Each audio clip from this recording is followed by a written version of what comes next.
Lineman mobile खिशात आहेत ना. चला सामन्याला सुरुवात करूया. पहिलं आक्रमण होणार नाणेफेकीचा काळ आपल्या बाजूने घेतलाय. 7-7 मिनिटांचा होणारा सामना. एकूण सामना 14 मिनिटांचा.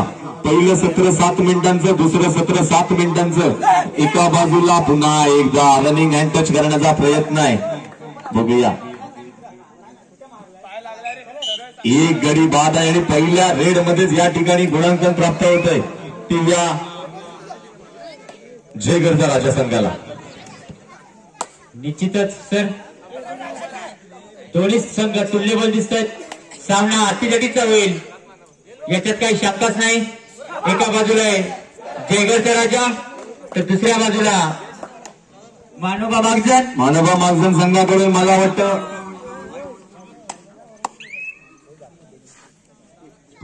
सोनू दिसत नाही.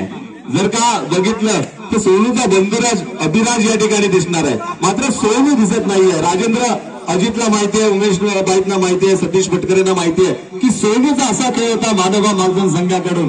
एक उंच पुरा, एक बलवान असा संघात खेळाडू होता तो सोनू. सोनू मात्र या मैदानावर खेळताना आपल्याला बघायला मिळत नाहीये. एक नावाजलेला खेळाडू होता. निश्चितपणे मला वाटतं कामानिमित्त तो परगावी गेलेला असणार आहे, त्यामुळे सोनूची या ठिकाणी उपस्थिती बघायला मिळते. दरम्यान पुन्हा एकदा मानोबा मागजन संघाकडून आक्रमण होत आहे. 2-2-1-2चा फुलान संघ असताना पहिल्या सत्रातील शेवटचा सामना आहे. 2-2-1-2चा फुलान संघ असताना स्कॉर्पिओ किक मारण्याचा प्रयत्न आहे. बघूया गडी बाद केला जातो काय. पंचांचं सुद्धा नक्कीच लक्ष आहे. जबरदस्त पंच लाभलेले आहेत. ते तिन्ही पंच आहेत. सतीश पटकरे आहेत, उमेश बाईत आहेत आणि अजित मोहिते आहेत. दरम्यान एक गुण आहे आणि पुन्हा एकदा या संघाचं घातक केलं जातं ते मानोबा मागजन संघाचं. निश्चितच दोन्ही संघ तुल्यबळ दिसतात. अतितटीचा सामना होईल. चढाईसाठी आहे तो जयगडचा राजा संघाकडून स्वतःच्या लातेने मारण्याचा प्रयत्न आहे. बघूया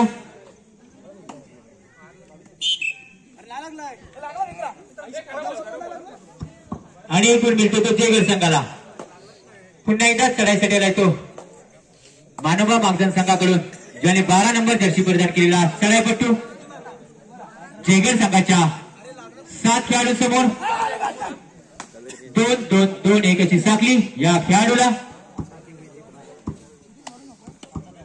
पुन्हा एकदा दोन्ही संघातील जर का खेळाडू बघितले तर भारदस्त असे शरीरयष्टीचे खेळाडू बघायला मिळतात. सामना अत्यंत निश्चितपणे रंगतदार अवस्थेत होणार आहे याची कल्पना आम्हाला सुद्धा असणार आहे. कारण अजितला माहिती आहे, उमेश बाईतना माहिती आहे, सतीश पटकरेंना माहिती आहे. आम्ही बऱ्याचशा मैदानावर जात असतो आणि या दोन्ही संघातील खेळाडूंचा आम्ही प्रत्यक्ष त्या मैदानावर खेळ बघत असतो, त्यामुळे त्यांचा अनुभव नक्कीच आला. एका बाजूला सोनू होता आणि इकडे जर का बघितलं तर जयगडच्या राजामध्ये सुद्धा एक महत्वाचा आधारस्तंभ आहे, तो सुद्धा या ठिकाणी दिसत नाहीये.